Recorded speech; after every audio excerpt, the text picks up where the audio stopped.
మూసీ ప్రాజెక్టుపై తాము వ్యతిరేకం కాదని కేంద్ర మంత్రి బండి సంజయ్ స్పష్టం చేశారు.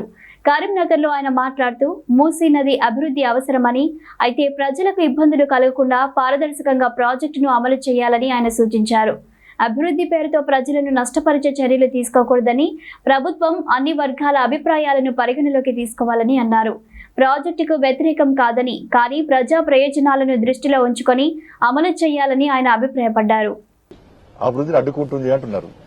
మేము ఏమంటున్నామంటే, వాళ్ళ గుజరాత్ లో సబర్మతి చేసినాం, మేము ప్రక్షాళన చేసినాం, మేము పోయి చూసాను ఒకసారి.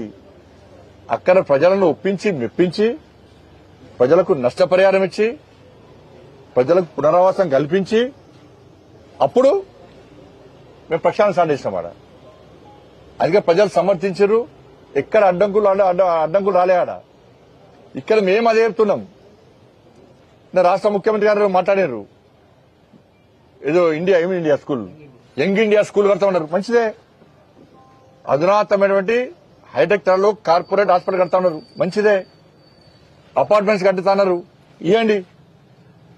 మోడల్ కాలనీ ఏరియా ఇస్తున్నారు. చేయండి.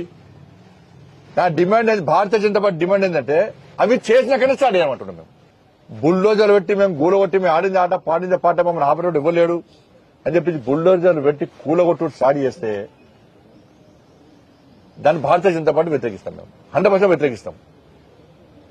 మీరైతే నిన్న శాసనసభ వేదికగా హామీ ఇచ్చారో ఫస్ట్ అన్నింటినీ కూడా చేసి ప్రజలకు నష్టపరాన్ని ఇవ్వండి, ప్రజలతో చర్చ జరపండి, బాధ్యతతోని అందరినీ సమానంగా చూడండి, చూసి చేసే ప్రయత్నం చేస్తే అప్పుడు ప్రజలు కూడా సహకరిస్తారు. ఇంత ఘోరం పేదలు ఉసురు పోసుకుంటున్నారు. ఇవాళ పేదలు ఈ కులోటుడిని అర్థమవుతారు. తెల్లాలు వేస్తే పేదల ఇండ్లు ఉంటాయా, కూల్తాయా? ఏడ కట్టించిన పాపన పోలే, కూల్చుడు. రాష్ట్రంలో ఫలానా ప్రభుత్వము ఇళ్లను నిర్మించింది పేదోళ్ళకని చర్చ జరగాలి. కానీ తెలంగాణ రాష్ట్రంలో ఇళ్లను కూల్చిన విషయంలో చర్చ జరుగుతున్నది. అయినా ప్రభుత్వానికి కనీసం చీమగుడ్డంటే లేదు.